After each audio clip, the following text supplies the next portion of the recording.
want to. You don't gotta do it if you don't want to. You don't gotta do it if you don't want to. It's just a suggestion. Come on. Okay, so What you got? let's take a beat here for change an episode. That was 54 minutes. That's almost perfect of us talking about Starbucks. Well, no, we spent 20 minutes talking about cats and pylons. But so I get a lot of my news from. Have you ever heard of the news group 1440? No. I like 1440. So it's 1440 is a digital news company, and all of their news is completely bias free, or as bias free as possible. It is empirical news. You know, I'm always looking for empirical news sources, right? Mm-hmm. And so that's so I can't speak if you're the kind of person like me who gets sick of CNN bashing Trump and Fox bashing Biden and all this kind of stuff, and it just gets tedious. It's really hard to find actual news at times. Mm-hmm. 1440 just gives you raw facts. I just want the who, what, when, where. Leave out the how and the why, because sometimes they don't even know how, and they're trying to they're trying to make up something to fit whatever they think could have happened. You might like 1440. All right. So anyway, this is my article. The headline from 1440 from today. Do you pay for this? You can subscribe in a donation capacity to not get ads and stuff, but it's $10 a month. So you get the ads. I never really think about it because I don't get to just sit here like open the morning paper with my cup of coffee and read the news. I don't have that kind of time. So I don't think of it like I'm going to subscribe to this because I'm going to be doing this all the time. If I do decide to subscribe to this, it would be to support it more than that. And I just have never done it. Can you download the articles? Can you listen to them like podcasts? So I don't know. For news, I'm a reader. I don't like to watch the news. I like to read the news. How long have you used this? A couple of years. Oh, okay. Yeah. First time hearing about it. Oh, well. You didn't trust me enough. No. It never came up. So that's all right. So 1440. This is pretty short, so I'm going to read this verbatim off of 1440's headlines for today. Hit me with it. It is called A Digital Fort Knox. President Donald Trump hosted a cryptocurrency summit at the White House yesterday where crypto czar David Sachs and top executives from major crypto firms discussed the future of digital asset regulation. Okay. The summit came one day after Trump signed an executive order establishing a strategic Bitcoin reserve and a U.S. digital asset stockpile with the U.S. Treasury. The reserve will be funded through federal asset forfeitures with an estimated 200,000 Bitcoins worth approximately $17 billion American already in government possession.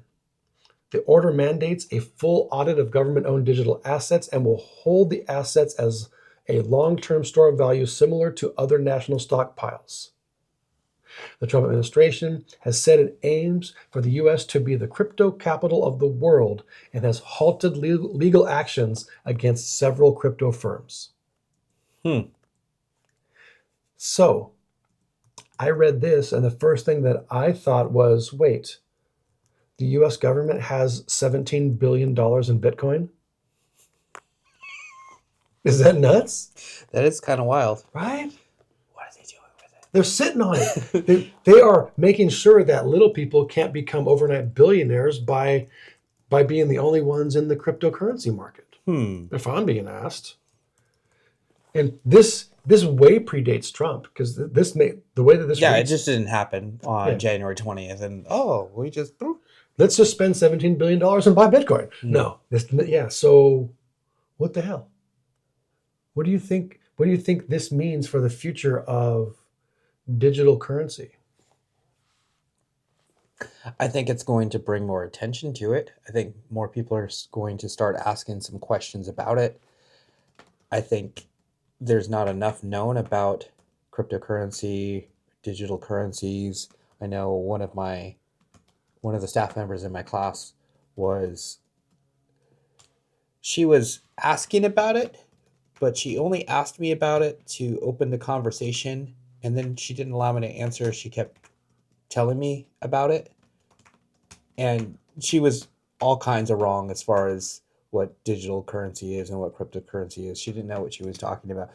I think she just wanted to share, and she figured I might have known something. I think I may have mentioned something in the past, and she asked me about it, but then proceeded to tell me about it. And I tried to interject, but she wasn't listening to me, and she just wanted to talk and be listened to, and so I did that. There's not enough known about it.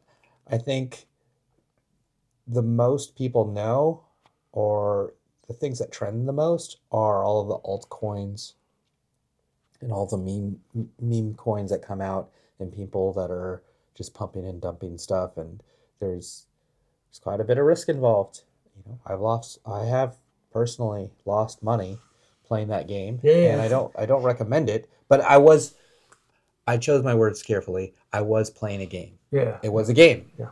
It was a game to me. I was doing it for entertainment purposes. We were fucking with meme coins. We were. Yeah, had a good time. We but did. This is not a meme coin. This is Bitcoin. Yeah, Bitcoin is there. This is gonna. It's it. It's the original. All these countries are seeing this now as the future of international digital currency. I mean, it's going to have to go to some kind of universal thing at some point. And Bitcoin, of course, is the at the forefront of that. So, I asked about countries owning Bitcoin, and yes, it's so funny. So the United States does have around 200,000 BTC, and according to investors.com, the main source is from assets seized during criminal investigations. Oh, wow. Okay. All right. I suppose that makes sense. How do you get that out of them though? Yeah, because they have to give you their 13 word character wallet or whatever. Yes, you have to give them access to your wallet. Yeah. So hey, here's the deal. We're gonna put you in Gitmo for life, unless you give us your crypto wallet key. You give us $17 billion, and we're gonna put you in this cushy upstate white collar prison. What do you say? Give me Gitmo.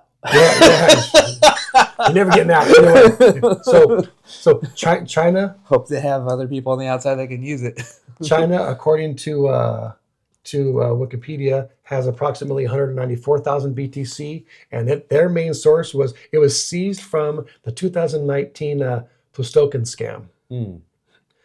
Iran looks like they have the most, approximately 300,000, and they have been acquiring their Bitcoin through local miners, and regulations requiring them to sell the Bitcoin to the Central Bank of Iran for use. Central Bank of Iran. Yeah. So miners are mining Bitcoin, and Iran made it a law that they have to give it to them, basically. Bhutan, El Salvador has Bitcoin. So this is interesting. In total, the governments collectively hold an estimated 530,000 BTC, which only accounts for 2.52% of Bitcoin's total supply. So they don't have. They don't own the Bitcoin market yet, and it's so expensive now. You're talking about tens of billions of dollars for 2.5%. Well, the thing that's so attractive about Bitcoin is there's a limited supply. Yes. There's only 29 million, I think, something like that. It's supply and demand at its finest, right? And the attractive part of Bitcoin is anyone can mine 21 it. million. Anyone can mine it, right? Yeah. You could get some. You could start your way on some today. So there are 1.35 million BTC remaining to be mined, and then once it hits 21 million, that'll be all the Bitcoin in the world. And I do agree with that, because we always see how we seem to be running into problems with inflation and such because we just print money. Mm-hmm. What happens when we move to a worldwide digital currency that has no way of increasing its numbers? Its value is set at. It's like taking all the gold in the world, putting it in a room, and saying that's all the gold in the whole world, and that's what it's worth. You can't get any more than that. That's Bitcoin. and then the value is tied to a static object. I'm not sure how that would positively or negatively affect prices, but it's definitely a challenging economist conundrum. I think this whole thing raising awareness and bringing more digital currency, cryptocurrency into what we are willing to use and acknowledge as actual currency, and bringing in regulation, and it's definitely not something we have done before. It's not something that we've really, as a country, seriously addressed. Right? It's been out there. I think one of the biggest advantages to having cryptocurrency as an option is it's untraceable, and people are just like, well, they're going to find a way to trace it. They've been working on that for years. Yes, and I think it's well within their ability to do. Yeah. That technology, especially with quantum computing, is going to solve that problem eventually. Eventually, once they ask the question, it'll solve the problem probably immediately. Yes. Yeah, it could potentially get there. As far as I know, it hasn't happened yet, which is why people still continue to put their trust in digital wallets and such like that. And putting your trust in digital wallets, it's important to point out how difficult and dangerous that could be, right? Mm-hmm. It's estimated that 3.3 to 4 million BTC are lost forever due to forgotten passwords, lost keys, and accidental deletions. Bong. So I had a coworker in the Bay Area who was part of a Bitcoin mining operation, but it was a scam. And basically he was one of the people that was just being used for the mining, but wasn't being granted any of the take afterwards. And he got taken for a lot. Then later he came back. He was asking me for something. He's like, hey, do you have... I forget what cable he needed. He needed a cable to connect an old computer to try to pull off... What is going on here? Oh, the sirens right now. He had a Bitcoin wallet. I think he had a couple. And he on an old computer, but he lost the cables. He's like, hey, do you have... I was like, oh yeah, I'll get that to you. Got him to him the next day. He came back the next day to work, and I asked him, I was like, hey, did you find what you're looking for? I thought he was pretty much going to be independently wealthy overnight. Well, the file was corrupted. And he couldn't get anything. He couldn't get anything open. He was one of those... I know we all have these individuals in our lives that it's one sad story to the next, right? And he was kind of one of those guys, and I was really hoping the best for him. But it didn't work out because once again, he didn't take care of his computer. I don't know exactly what went into that, but he did not get thrust into a life that was... because he was ready to quit his job. He's like, if I go home and I might not come back, right? But he came back, and then I knew because he came back. It's so bad that he was hoping against hope that he was going to take this free cable that you gave him and convert it into unprecedented wealth and return to work the next day. That's got to be devastating. Yeah, it was. So what is the direction that we're going to be going here? Do you see in our lifetime, or even in the near future, a situation where the countries of the world get together and decide that a digital currency is some international standard, and just kind of... No, I don't think we get along that well. I don't think we're getting along very well right now with a variety of things that are happening. We're still using... even though Bitcoin has its own perceived value, we're still considering that value against, like US currency. So Bitcoin isn't worth 200,000 Bitcoins. It's worth $17 billion, which, of course, the exchange rate of that would be different no matter where you went. Did we ever talk about B.R.I.C.S? Did I ever bring it up? Does that sound familiar? BRICS? It doesn't sound familiar, no, not at all. So I think BRICS is I think it's the answer to NATO. It was started by Whose answer?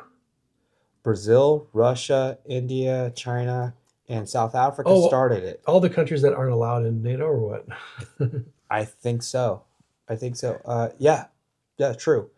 And so they have since expanded. And so I guess the BRICS is the original countries: Mhm. Brazil, Russia, India, China, and South Africa. And then Egypt, Ethiopia, Indonesia, Iran, The UAE. UAE have joined. So when I say we're not getting along, if we have NATO and we know Russia doesn't want Founded by a British economist, though. Ukraine to join NATO, and that might be contributing No, he coined the term BRIC. I see. He didn't found it. to what's going on right now. And this is kind of the response of all of these other countries. Hey, you guys have a club? We're going to get a club. And one of the thoughts is It's like the Justice League and the Legion of Doom. it's kind of it's kind of elementary when you think about it that way. But one of the concerns is that they're going to come out with their own currency that's going to be able to finally undercut the dollar. Yeah, but that's going to change the landscape of our currency. But good on any group of countries who can get together and do something like that, because that's where it needs to go. And they're not just pushovers. China and India. You've got 25% of the world. Is it just 25%? I think so. They both. If we're at 8 billion and they have a billion in each country, I know they have more than a billion. I'm estimating, but that's 25% of the world's population in just those two countries alone. If they can come to some sort of agreement, alliance, and they can function. If they function well, then yeah, they're 35.2% of the okay. world. So they have a third of the world's population. I was being conservative. Yeah, just over a third. And if they gave everybody one Bitcoin. And what we have Iran here with nuclear weapons. We've got Russia with nuclear weapons. People are concerned. This is a relatively new thing. Not everybody knows that it even exists. I just learned about it recently. So yeah, I didn't. Sometime mid last year. 18 years. BRICS has been an official organization since 2000. It was official. The term BRIC was coined by economist Jim O'Neill in 2001. The first formal BRIC meeting took place in 2006. And the first BRIC summit was in 2009. South Africa joined in 2010, yada, yada, yada. And it goes on to, has 18 years from its first meeting in 2006. Mm-hmm. Yeah. So. But all those countries can also use Bitcoin. They can also use any of those cryptocurrencies. Yeah. So they don't necessarily have to reinvent the wheel, although they might. And that will be competition to any other currency that currently exists. There are a lot of cryptocurrencies out there. Trump made one. Remember I bought that meme coin that was gonna make rum. What was that? It was like some pirate coin or something. Yes. How'd you do? No, they got rugged. So they released a microbrew in Australia, and then the guy who was the guy who started the whole thing, he rugged the whole thing and took all the money. Sounds about right. Yeah. And I mean, with you and what was it, Safe Moon Is that what it was? Oh, let's look at Safe Moon. And they were doing really good until they got greedy. Then I think they might be one of the organizations that Trump has stopped prosecution stuff against. No, I don't think so. It was the owner, the CEO. He took off. He rugged. Well, he was accused. Here we go. They were traded on the blockchain. History version 1. Okay, V2. All right, LP hack and fraud indictment. So Yeah. a couple years ago, hackers exploited a security flaw in the smart contract savings liquidity pool, which saw 9 billion USD worth of SafeMoon tokens depleted from SafeMoon's liquidity pool, causing a drop in the token price. After negotiations with the SafeMoon team, the hacker agreed to return only 80%, did I say billion? You said It's million. million, Yeah, I said billion. 7 million of the stolen liquidity and kept 2 million of the stolen tokens. Indictment, fraud. So this was the CEO here, but Lambo. Yeah. Yeah. When Lambo. Win Lambo. Yes. Yes.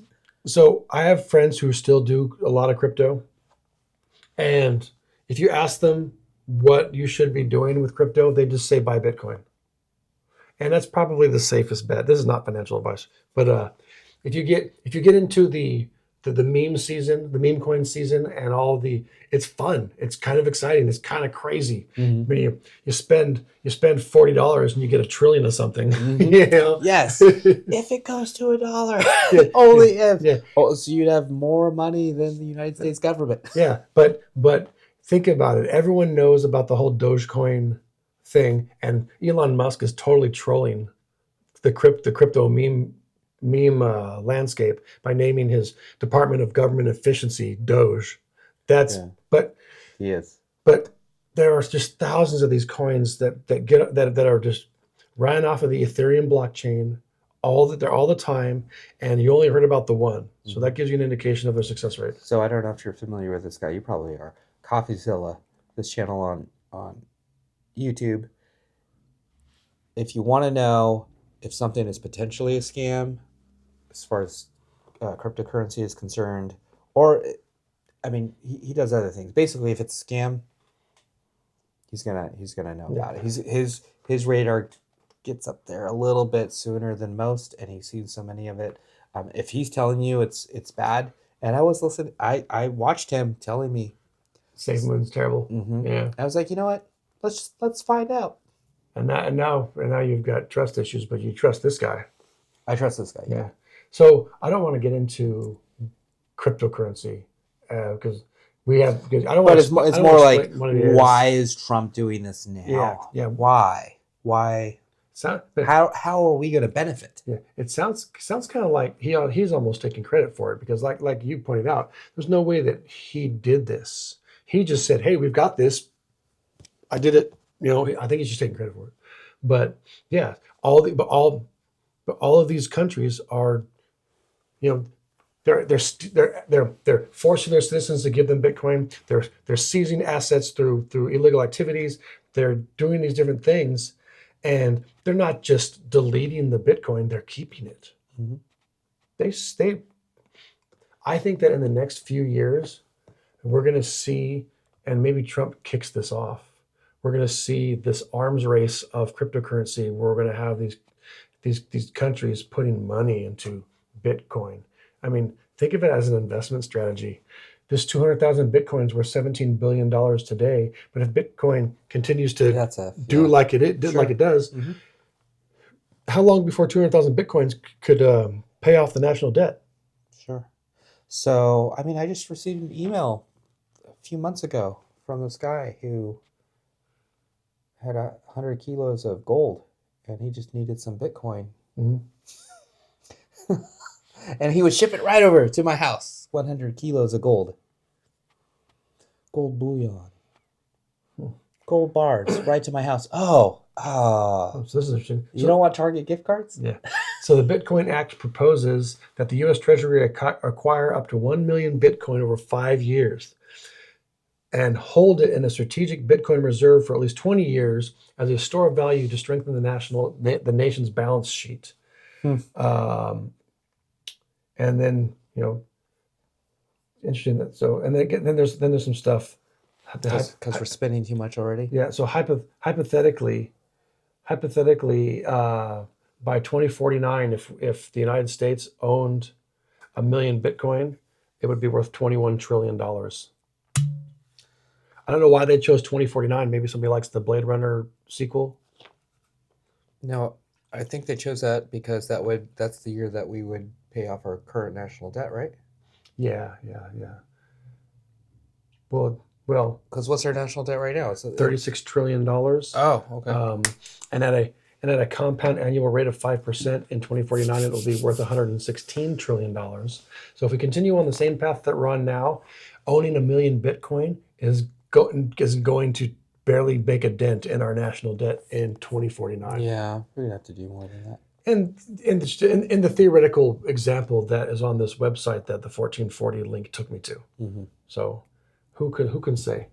Who can say?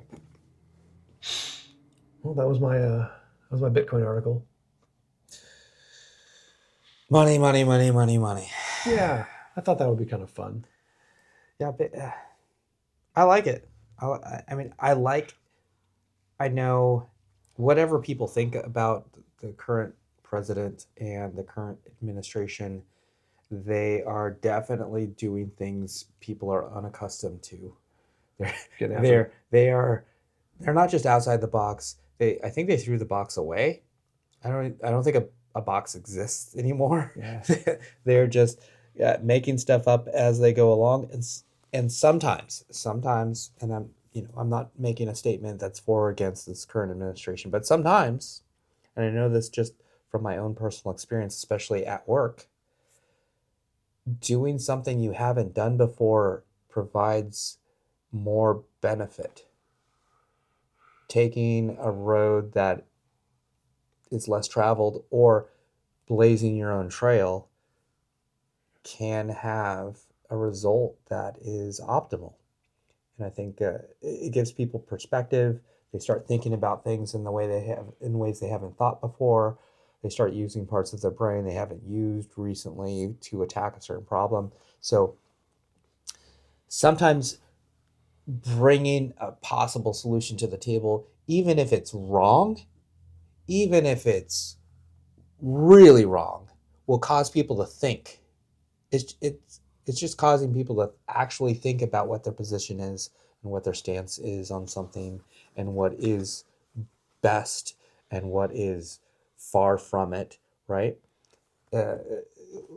Something as simple as, hey, where do you want to go eat lunch? And I say something absolutely... Taco truck. Taco truck. But let's say I say something absolutely horrendous, ridiculous, doesn't make sense at all, unexpected, right? Raw spam from the can.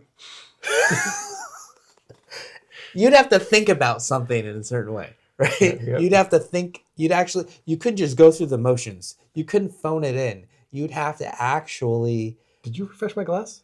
You're welcome. Like, oh man, I didn't do nearly as much as I thought. Cheers.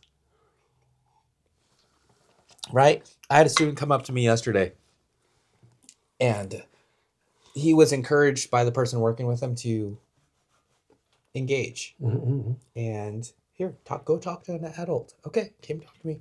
Hey, what did you have for lunch? And I said, I had some small children. So you... What a dick. And so his response was, but he was... This particular student was conditioned and probably would have just phoned it in.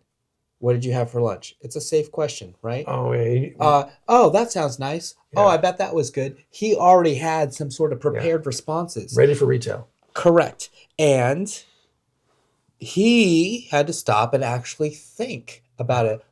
He's like, oh, you had some small children, huh? And it's like, they were scrumptious. It's like, oh. and it was completely out of this world. And in many cases, I probably would have been fired from teaching if it was a kindergarten class and I was telling them, you ate Alan? You're still towing the line here. Yeah. So, but the point is, sometimes it takes the absurd to drive people to engage their minds enough to sort out what is and what isn't and why and what do I believe and do I still believe it and we've always done it this way and is this way still the actual best way to do things? So I'm a big fan of trying to get people to reevaluate their perceptions, and we've talked about this in the past. Mm-hmm. It's interesting. So what you're saying is I need to engage my guys at work in the most ridiculous way possible just to snap them out of going through the motions. Yes, I have done that with all sorts of people, and it has provided me value. It provides contrast, right? They expect the you to show up and be you. Mm-hmm. And when you provide them something outside that, okay, sometimes it takes the most terrible thought and idea to get people to analyze the situation and go, no. He doesn't do that. We're gonna do this. Oh, I'm glad you thought of that. And then when they think of it, then it's their idea. And when it's their idea, then they own it. And they're more likely to make that idea succeed because it's theirs. Yeah. That part I do. I make people come up with their own solutions. I know you do. Yeah. I know you do. I like that. So what's all right, what's next on the psych parade here? Okay, so we're talking about money, and Trump wants some of it, and he wants some of it from other people in other countries who want to become citizens here. Have you heard of the gold card? No. Okay, so Trump is rebranding what it means to be an American citizen. So it's no longer a green card? It's not a green card anymore. It's better than that, and you know it should be because it's so huge and it's big and it's grand and billions of people are going to want to come here. It's going to be an amazing thing with the gold card. Yes, all of that. So the gold card, card is a fast track way to U.S. citizenship that's being proposed by Trump. Okay. And the cost is $5 million. And if you would like to become an American citizen, so you can pay to play? You can. If you have the money, there is a little bit of a process. They're going to vet you. You have to definitely be worthy, and you can come to America. You can get your card. You can be a citizen. That has to be one of the most ridiculous ideas I've ever heard in my life. Okay. Yes, I kind of thought that too until I found out what other countries are charging people to become citizens in their countries. So let me lay the foundation for why I think this is absurd. Okay, go for it. I'm rich. You by rhetorically, not me personally. Say I'm rich. Say I'm. No, but you are, because if you make more than $50,000 a year in the world, you are richer than 95% of the world's population. Yeah. So okay, say I'm super rich. Say I'm mad rich. I'm so rich that I have money to burn in excess of $5 million USD. Mm-hmm. And I want to become an American citizen. Yes. I would submit that. Why would I want to become an American citizen if I'm already rich wherever I'm at? I'm so rich that I could just pay to become an American. It seems silly to me that we're trying to cater to the ultra rich when why would they even care? Why when That's a great question. Why when we have millions of people who have come across our borders in the last few to several years who just want a better life, who've got nothing, who are just hoping against hope that we'll let them in for free. Mm-hmm. Why do we care about the half a dozen people worldwide who'd be like, oh, I want to be an American. Give me the gold card. Okay. To use your words, I submit that. I've been saying that a lot lately. Yeah. But I mean, I've been saying it at work too. I find it to be a good way to present something where it doesn't sound like I'm arguing. So I would like to submit this as evidence of. So that's why I've been doing that. I like it. I don't dislike it, but if you had the ability to make to rise to where you are currently in your own country, wherever that may be, outside of the U.S., and you have a surplus, you have the 5 million plus just lying around that you could use. Yeah. Right? Okay. If you have the ability to do that in the country that you're in, I submit that you would have more opportunity and more resources in a country that is bigger and richer so that you could multiply your potential exponentially. Yeah. In fact, I think you could reach more people, you could make more money, you could, if you, who are those people? The people that have that, they're business owners. They're running things. They're in charge. They're smart. They're intelligent. Their communication skills are stellar. They have all the qualities. And so Trump's proposal is these people are the best at what they do. Bring them here. Let's get them here and make America Great again, right? Yeah. That's his proposal. Okay, so let me read the first part of this article, and you can expand upon your thoughts. I have not yet begun to chip away at this. Is absurd. All right. So this is from CBS News. Mm-hmm. Trump proposes offering 5 million gold card to wealthy immigrants. Here's how it would work. Okay, so this article has been updated on the 5th, so 3 days ago, as of this recording. President Trump on February 25th, and I actually watched this, unveiled a new pathway to residency, a gold card, aimed at wealthy foreigners willing to pay millions for the right to live in in the U.S. That term is a play on the green card, more officially known as a permanent residency card, which allows non-citizens to live and work permanently in the U.S. Green cards are most frequently awarded to foreigners who marry U.S. citizens or those who receive one through their employer, with the latter process taking an average of 3 years to complete, according to the Cato Institute. For 5 million, this is in quotation marks, we will allow the most successful job-creating people from all over the world to buy a path to U.S. citizenship, Mr. Trump said in a March 4th speech to a joint session of Congress. So he said this during the joint session. Yeah, it's like a green card, but better and more sophisticated. And these people will have to pay tax in our country. I like that. It's better. It's more sophisticated. All you have to do is give us the 5 million up front. We bring you in through the Gulf of America, and you can live in Texas. I like it. The Gulf of America. Dude, so I'd be curious to see how many of these rich elites, because if you strip away Trump's terrible word choices, I can see what his thought process is. The idea of attracting the best and the brightest, job creators, business owners, that kind of stuff. But you live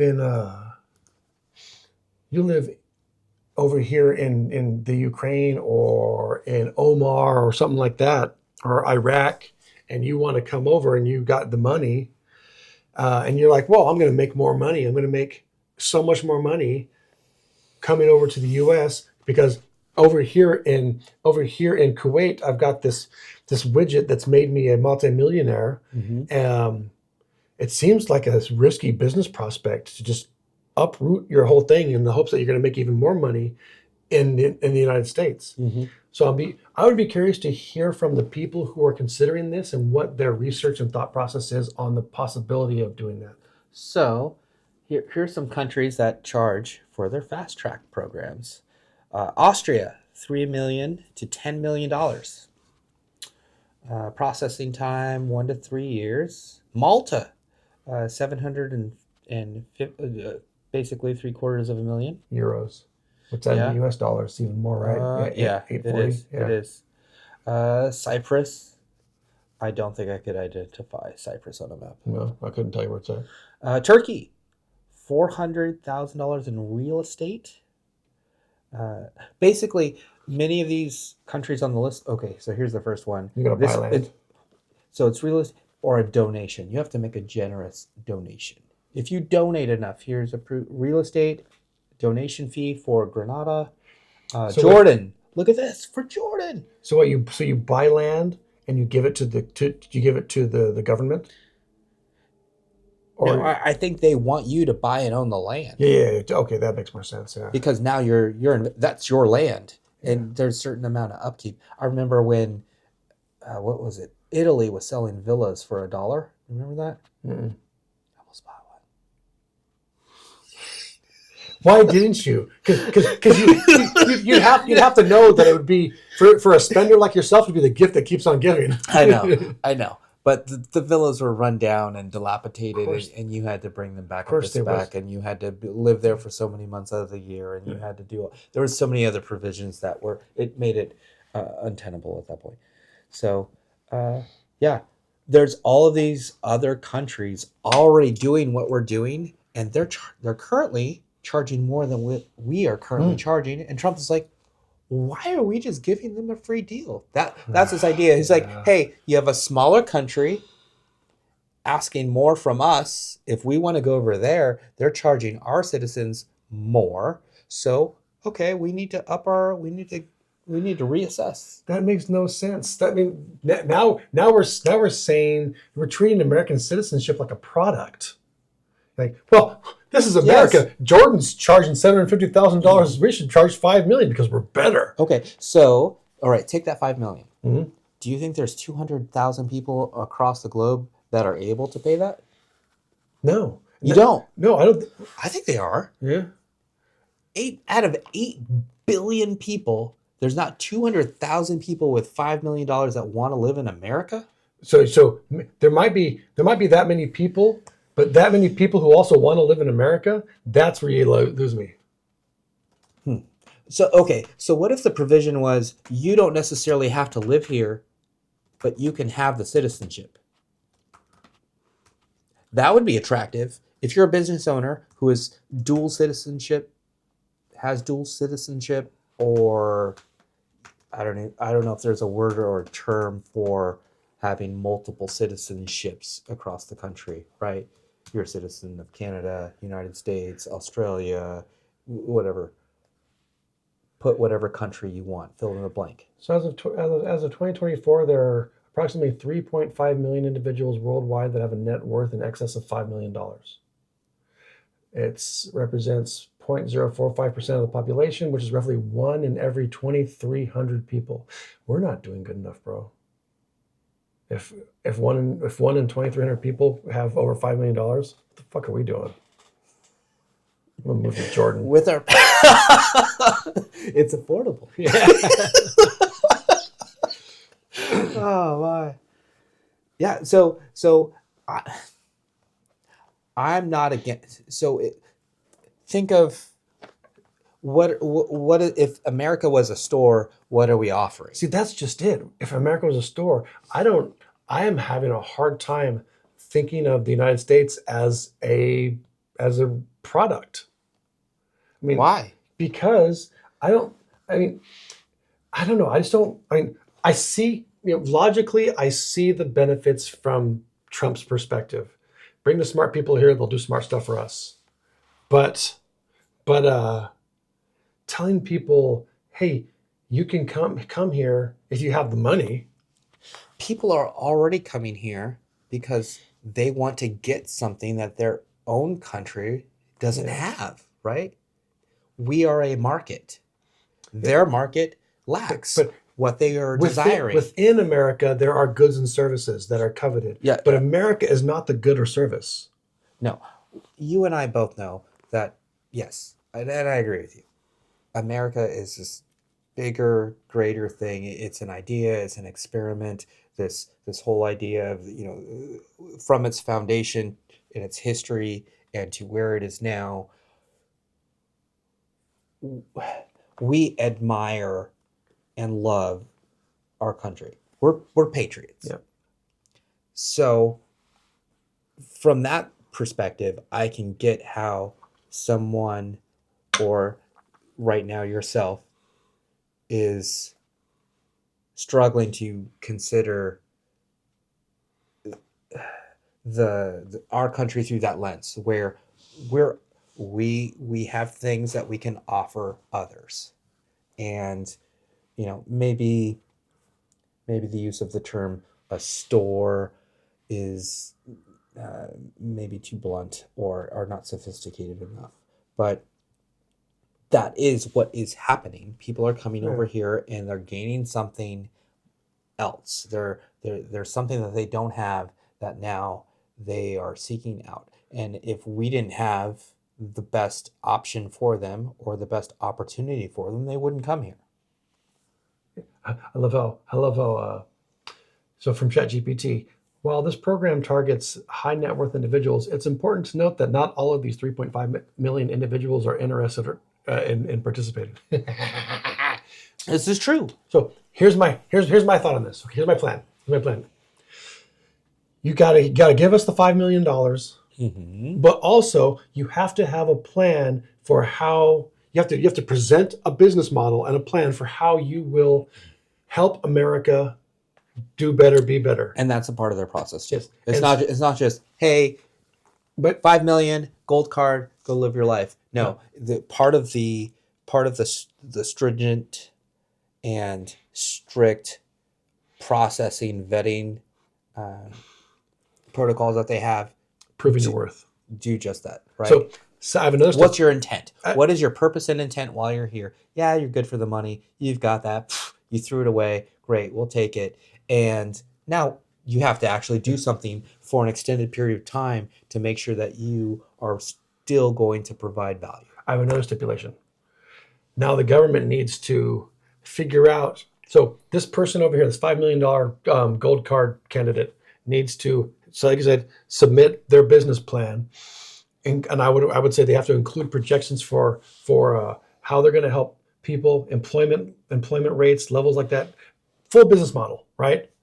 And then the government also needs to come up with a pathway for citizenship for all these people who are trying to come into this country illegally, and they need to marry the two concepts. So okay, we've got 14 candidates this year who want to do the gold card program, and their business model they all look good. They're going to come in, they're going to do this, and in 2 to 5 years, they say that they're going to collectively create 1.7 million jobs.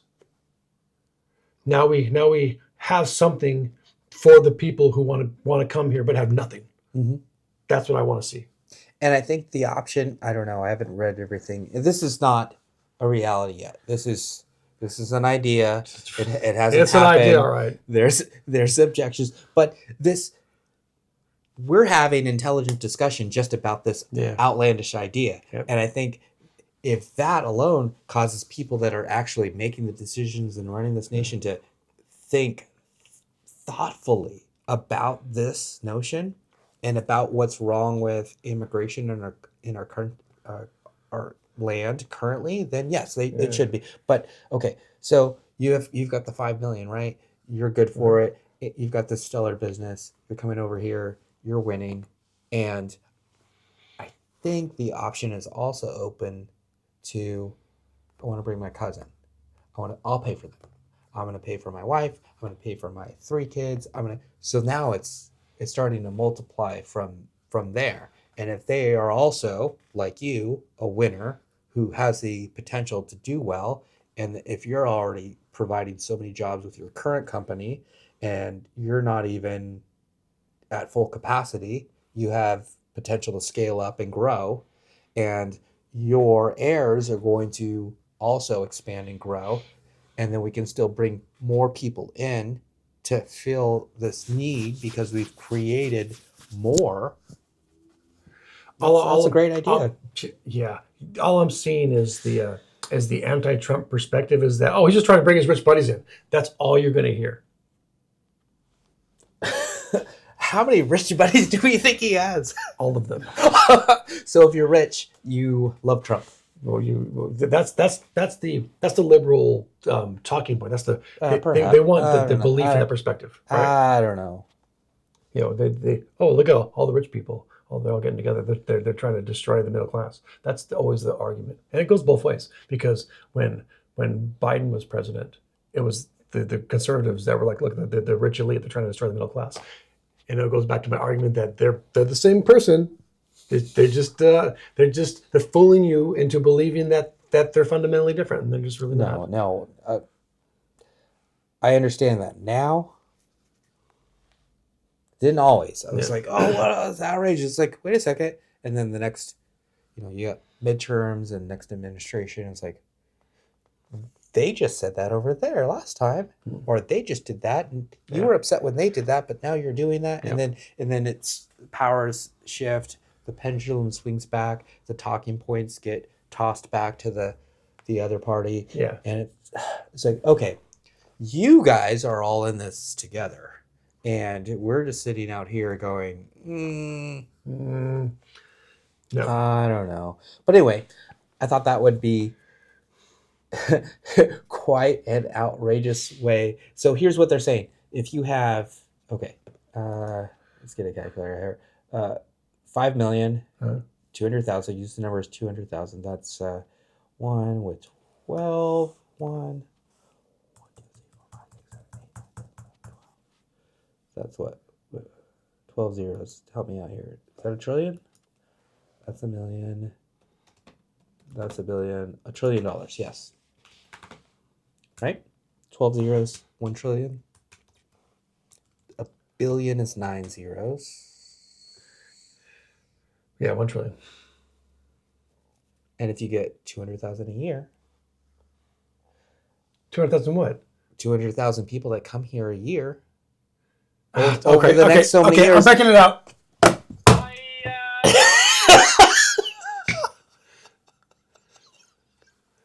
There's only 3.5 million people who are eligible for this, and they're all breaking, and we're going to get 200,000 a year? Yeah, they're making more millionaires every year. Fucking stupid. Go ahead. Hit the button.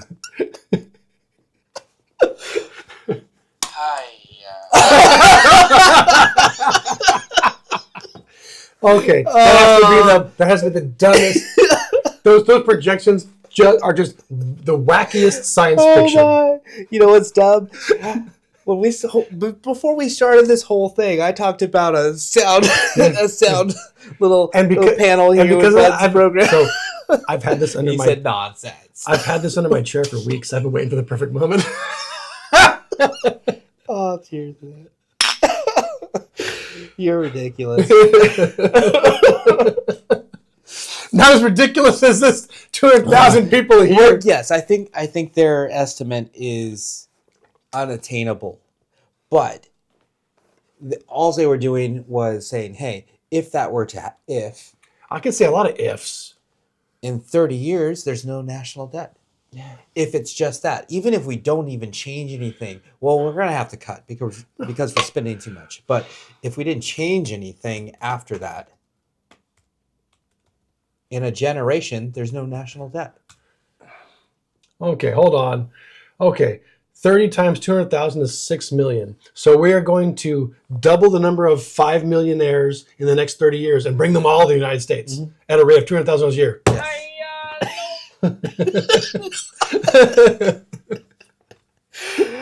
Pipe dream? Yeah, a pipe dream. That gets the letter K hella dumb seal of disapproval. There's many that agree with that. Yeah. Yeah. Holy Jesus. So glad you didn't hear about this yet. Yeah. Me too. For the fundamental fact that it's so take this for what it is. No. Your citizenship just got boosted to $5 million worth of value. How does that make you feel? Amazing. If I can realize it. Maybe it's Bitcoin. That's what makes it worse. So I can just see people saying, "Are you telling me that my citizenship is worth $5 million? Can I sell it?" No, you can just renounce it. That's it. Yeah. All right. So, wow, that's it's a big topic. Yeah. I would, if I were in another country, and I had it, I would actually want the card. Like, give it to me. I want it gold. I want it made out of gold. Look like the Willy Wonka ticket. Yeah. I want Trump's profile on it. Yeah. Who's the man that gave you this opportunity? Something tells me that we're never going to see Trump on anything. What about Mount Rushmore? You hear about that? Jesus Christ. I should have talked about that one. When we start talking about idolatry in our country, wow, let's put Trump on the back half of Mount Rushmore. Well,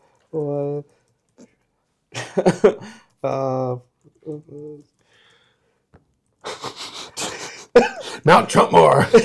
Can you get 4 Trumps up there? So here it goes. Scrubbing the internet, grok. Yes, Donald Trump has been proposed to be added to Mount Rushmore on multiple occasions, both by himself, By his of course. Put me on Mount Rushmore. in comments, and by his supporters, including through formal legislative efforts. Jesus, people are actually putting this in paper. Can we just put me on Mount Rushmore? Just. We could probably make some changes to Roosevelt and get letter K up there. There was a rally in Ohio in 2017, and they were all looked like they were jokingly asking the crowd if someday be a Mount Rushmore. This is what fuels the argument that MAGA is a cult. More recently, January 28th, 2025, Representative Anna Pauline, Republican. Anna Paulina Luna. Oh, there you go. Thank you for. Her last name is Luna. Anna Paulina Luna, Republican, Florida, introduced a bill in the U.S. House of Representatives to formally arrange for Trump's likeness to be carved onto Mount Rushmore, alongside George Washington, Thomas Jefferson, Theodore Roosevelt, and Abraham Lincoln. Luna argued that Trump's remarkable accomplishments and leadership warranted the honor. Though the bill has not yet gained co-sponsors. Oh, the hell you say! Or progressed significantly. And experts note there's no physical space left on the monument. No shit! So, do you want to know how to make yourself the most ostracized member of a 500 plus group of individuals? Write up a legislation that puts Trump on Mount Rushmore. But the proposal sparked debate, with supporters citing Trump's impact and critics arguing it's impractical or politically motivated. I would have loved to have seen the room when that debate started and how many hands covered faces. Well, it's all public record. You can go and get on C-SPAN. I used to watch C-SPAN. Yeah, watch the congressional. Yep. Yeah. Mm-hmm. No, you can go back. It's there. It's probably a meme for some of them right now. That's not important. It's too absurd to be a meme. Memes have limits. But imagine you just get your gold card. And It's got Trump, and you can go to Mount Rushmore on your first visit to the United States legally, and you can get down on your knees and thank your new god, Donald Trump. Dude, I wish I hadn't brought this button up because I would have. This is the moment.